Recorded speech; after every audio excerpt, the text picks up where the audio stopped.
একজন গরিব মানুষের সত্যিই কি সন্তান জন্ম দেওয়া উচিত? থামুন, রাগ করার আগে পুরো ভিডিওটা শুনুন, কারণ আজকে আমি এমন একটি গবেষণার কথা বলবো যা বলছে ভারতে একজন দরিদ্র মানুষের পরিবারের গড় আয় স্তরে পৌঁছতেই 7 প্রজন্ম লাগতে পারে। হ্যাঁ, 7 প্রজন্ম। আর এই কারণেই অনেক অর্থনীতিবিদ বলেন ভারতে সবাই সমান সুযোগ নিয়ে জন্মগ্রহণ করে না। কিছুদিন আগে আশনির গ্রোভারের স্ত্রীর একটি বক্তব্য নিয়ে বিতর্ক সৃষ্টি হয়েছিল। जितने अमीर लोग बच्चे पैदा करेंगे तो अमीरी बढ़ेगी, गरीब लोग बच्चे पैदा करेंगे तो गरीबी बढ़ेगी।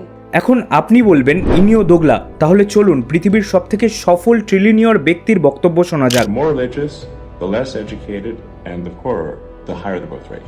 Low on the religion, high on education, and high on income, that has the lowest birth rate. তো ইলন মাস্কের মতে more religious less educated equal to low income and high birth rate, and less religious more educated equal to high income and low birth rate. এবার যদি আসি Mrs গ্রোভারের সেই বক্তব্যে যে ধনীদের সন্তান সবসময় ধনী হবে এবং গরিবদের সন্তান গরিব হবে, তাহলে এই কথাটি কিছুটা হলেও কি সত্যি? প্রথমেই একটা বিষয় পরিষ্কার করে দিই যে গরিবের সন্তান সফল হতে পারে না, এই কথাটিই ভুল। ইতিহাসে এমন অনেক মানুষই আছেন যারা শূন্য থেকে শুরু করে অসাধারণ সাফল্য অর্জন করেছেন। ঠিক এখানেই আরও একটা প্রশ্ন আসছে যে সফল হওয়ার সম্ভাবনা কি সবার সমান? উত্তর হলো না। এখানেই আসে সামাজিক গতিশীলতা বা সোশ্যাল মোবিলিটি। এই ধরুন দুটো বাচ্চা একদিনেই জন্মালো। একজন জন্মালো এমন একটি পরিবারে যেখানে ভালো স্কুল, ভালো খাওয়া দাওয়া, চিকিৎসা, বই, ইন্টারনেট, নিরাপদ পরিবেশ সবকিছুই রয়েছে, যা একটি বাচ্চার মানসিক গ্রোথে স্টেবিলিটি আনে। আরেকজন জন্মালো এমন একটি পরিবারে যেখানে তার দুবেলা পেট ভরে খাওয়াটাই কঠিন হয়ে দাঁড়ায়। ভালো স্কুল তো দূরের কথা, টিউশনে দেওয়ার, বই কেনার, ভালো জামা কাপড় পরার সামর্থ্য অবধি নেই। আর ছোটবেলা থেকেই তাকে পরিবারের আয়ের চিন্তা করতে হয়। এই সমস্ত কারণের ফলে তার মানসিক গ্রোথ স্টেবল হয় না। দুজনের প্রতিভা সমান হলেও সুযোগ সুবিধায় বিস্তর পার্থক্য থেকে যায়। এই দুজন বড় হয়ে যদি নিজেদের স্টার্টআপ বা কোনো বিজনেস খুলতে চায়, তাহলে ধনী পরিবারের সন্তানটির ব্যবসা 8-9 বার ডুবে যাওয়ার পরেও সে আবারও সুযোগ পাবে নতুন করে শুরু করার। আর গরিব পরিবারের সন্তানটি প্রথমত ব্যবসার দিকে যেতেই চাইবে না। আর যদিও বা সাহস করে সঞ্চয়ের পুঁজি বিনিয়োগ করে কোনো ব্যবসা বা স্টার্টআপ খোলে এবং সেটি বাই চান্স ডুবে যায়, তাহলে সে কিন্তু সর্বহারা হয়ে যাবে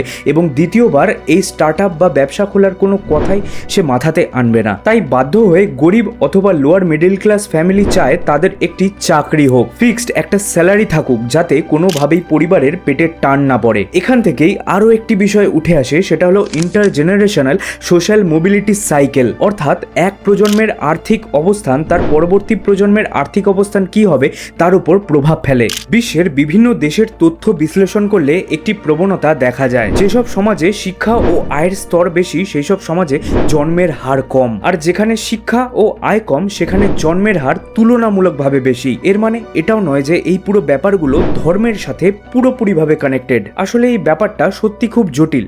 এই সমস্যার একমাত্র সমাধান হলো দেশে শিক্ষার হার বৃদ্ধি করা। মিসেস গ্রোভারের এই স্টেটমেন্টটিকে সায়েন্টিফিক্যালি দেখতে গেলে ওইসিডির গবেষণায় বলা হয়েছে, those born to low income fathers are likely to remain poor and those born to high income fathers are likely to remain rich.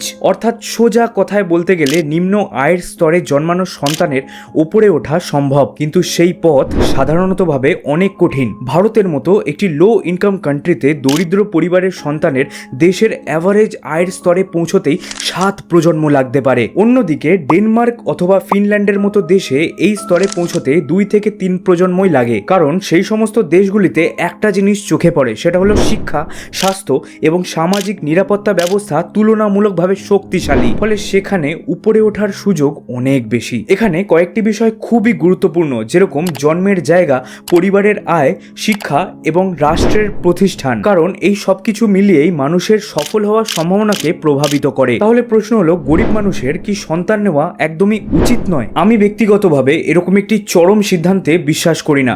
সন্তান নেওয়া একটি ব্যক্তিগত সিদ্ধান্ত, কিন্তু অবশ্যই এই সিদ্ধান্তটিকে দায়িত্বশীল হতে হবে। যদি পরিবারের আয় খুব বেশি কম হয়, তাহলে 4-5 জন সন্তানের বদলে 1 অথবা 2 জন সন্তানের উপরেই মনোযোগ দেওয়া বেশি বাস্তবসম্মত, কারণ একজন শিশুর সবথেকে বড় সম্পদ হলো ভালো পুষ্টি, ভালো শিক্ষা এবং ভালো স্বাস্থ্য, এবং এমন একটি পরিবেশ যেখানে সে নিজের প্রতিভা বিকাশ করতে পারবে। আমরা বলি সমাজে সবাই সমান সুযোগ পায় না, কিন্তু সবাই সমান মর্যাদা পাওয়ার যোগ্য। কিন্তু কঠিন বাস্তব হলো সবাই সমান সুযোগ নিয়ে জন্মগ্রহণ করে না। আর এই পার্থক্য কমানোর সবথেকে বড় অস্ত্র হলো শিক্ষা। আজকের ভিডিও এতটাই। যদি আপনার ভিডিওটি ভালো লাগে তাহলে চ্যানেলটিকে সাবস্ক্রাইব এবং ভিডিওটিকে লাইক করবেন এবং এই বিষয়ে আপনার কি মনে হয় কমেন্টে জানাবেন।